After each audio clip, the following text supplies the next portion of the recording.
9 April আসামের 126টি বিধানসভা আসনে এক দফায় ভোট গ্রহণ। বর্তমানে আসামে রয়েছে বিজেপি সরকার, মুখ্যমন্ত্রী হিমন্ত বিশ্ব শর্মা। কংগ্রেস আমলে মুখ্যমন্ত্রী তরুণ গগৈর পুত্র গৌরব গগৈ এবার বিরোধী শিবিরের নেতৃত্বে। তার সাথে রয়েছে একাধিক আঞ্চলিক দল ও বামপন্থী শক্তি। নির্বাচন কমিশনের তথ্য অনুযায়ী এবছর আসামে মোট ভোটারের সংখ্যা 2,50,21,413। নারী পুরুষ ভোটার প্রায় সমান সমান। নতুন ভোটার 6,28,000-এর কিছু বেশি। ভৌগোলিকভাবে আসাম মূলত দুটি উপত্যকায় বিভক্ত, ব্রহ্মপুত্র ও বরাক উপত্যকা। বরাক উপত্যকায় আসন সংখ্যা 13টি, অন্যদিকে ব্রহ্মপুত্র উপত্যকায় 113টি। সংখ্যার বিচারে ব্যবধান বড় হলেও বরাক উপত্যকা বাঙালি অধ্যুষিত হওয়ায় এর আলাদা রাজনৈতিক গুরুত্ব রয়েছে। গুয়াহাটির 4টি আসন এবং শিলচর শহর কেন্দ্রে হিন্দু ভোটারের সংখ্যা তুলনামূলক বেশি এবং ধর্মীয় পরিচিতি এবারের নির্বাচনে অত্যন্ত গুরুত্বপূর্ণ। আসামে বাঙালি বলতে এখন বাঙালি দুটো ভাগে ভাগ হয়ে গেছে এবং এটা এনআরসি এর পর থেকে আরো বেশি প্রকট হয়েছে বলতে পারি। এখন সিংহভাগ ভোটারের ক্ষেত্রে সেটা হিন্দু বাঙালি বলুন, মুসলিম বাঙালি বলুন, হিন্দু বাঙালিদের ক্ষেত্রে যেরকম ভোটটা হয়, তো ওটা তো আমার ধর্মের, তো আমাদের বাঁচাবে কে বা আমাদের রক্ষাকর্তা তো তারাই আমরা ভোট দেব।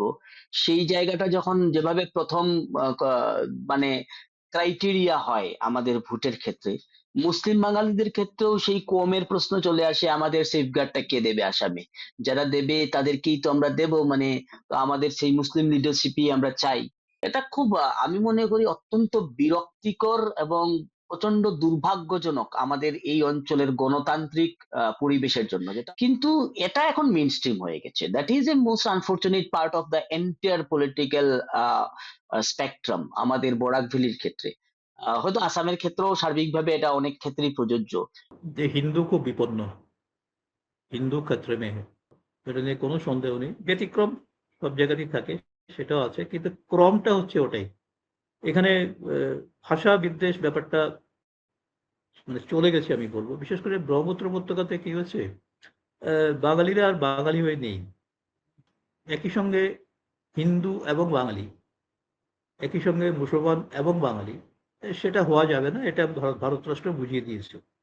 2021 সালের নির্বাচনে গুয়াহাটির সবকটি আসনেই বিজেপি ও তার শরিকরা জয়ী হয়। শিলচরেও 2014 সালের পর থেকে বিজেপির ধারাবাহিক সাফল্য রয়েছে। অন্যদিকে প্রায় 22টি আসনে মুসলিম ভোটার সংখ্যাগুরু, যেখানে সাধারণত বিজেপি জয়ী হয় না। কাছাড় জেলার সোনাই কেন্দ্রে মুসলিম ভোটার প্রায় 80%। 2016 সালে সেখানে বিজেপি জিতলেও 2021 সালে পরাজিত হয়। এবার ওই আসনটি অসম গণ পরিষদকে ছেড়েছে বিজেপি।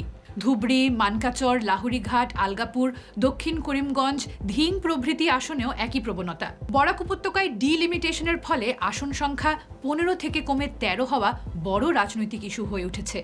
আসন কমায় একাধিক নেতা টিকিট না পেয়ে বিদ্রোহ করেছেন, যা নির্বাচনের আগে রাজনৈতিক সমীকরণকে প্রভাবিত করছে। এছাড়া নগাঁও, মরিগাঁও, লামডিং, হোজাই, এমনকি উজান আসামের তিনসুকিয়া ও আশপাশ এলাকাতেও উল্লেখযোগ্য বাঙালি জনসংখ্যা রয়েছে।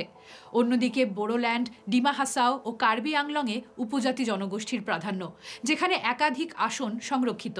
বাংলাদেশ সীমান্তবর্তী জেলা কাছাড়, করিমগঞ্জ, দক্ষিণ শালমারা, মানকাচর ও ধুবড়িতে মুসলিম জনসংখ্যা তুলনামূলক বেশি। সীমান্ত এলাকার নিজস্ব সমস্যা থাকলেও তার নির্বাচনী প্রচারে খুব বেশি প্রাধান্য পায় না। তবে আসামের রাজনীতিতে স্থানীয় বনাম বহিরাগত ইস্যু প্রায় 5 দশক ধরে অন্যতম প্রধান বিতর্ক। এবারের নির্বাচনে এই বিষয়টি আরও তীব্র হয়েছে। বিজেপি নেতৃত্ব প্রকাশ্যে বলছে তারা বাংলাদেশ থেকে আসা অনুপ্রবেশকারীদের ভোট চায় না। মুখ্যমন্ত্রী হিমন্ত বিশ্ব শর্মা একাধিকবার মিয়া প্রসঙ্গ তুলে এই অবস্থান স্পষ্ট করেছেন। কিন্তু এটার উপর বিজেপি ভোট পায়নি। বিজেপি ভোট পায় আরো দুটো ফ্যাক্টরের উপর। একটা হচ্ছে অবশ্যই মোদি ম্যাজিক, মোদি কারিজমা, কোনো সন্দেহ নেই। এটা কমে আসছে বলা হয়। আর সবচেয়ে বড় বিষয়টা হচ্ছে ওই বিদ্বেষ। দেশ গুরুত্বপূর্ণ নয়, দেশ গুরুত্বপূর্ণ। এবারের নির্বাচনে জমি দখল ইস্যুও গুরুত্বপূর্ণ। বিজেপির দাবি প্রায় 26 লক্ষ বিঘা জমি অনুপ্রবেশকারীদের দখলে এবং তার মধ্যে 1.5 লক্ষ বিঘা ইতিমধ্যে উদ্ধার করা হয়েছে। আগামী 5 বছরে আরও 5 লক্ষ বিঘা জমি উদ্ধারের প্রতিশ্রুতি দিয়েছে দলটি। অন্যদিকে কংগ্রেস এবং অন্যান্য আঞ্চলিক দলগুলির অভিযোগ, বিজেপির ধর্মীয় মেরুকরণকে বাড়িয়ে আসামের সামাজিক কাঠামোকে ক্ষতিগ্রস্ত করছে।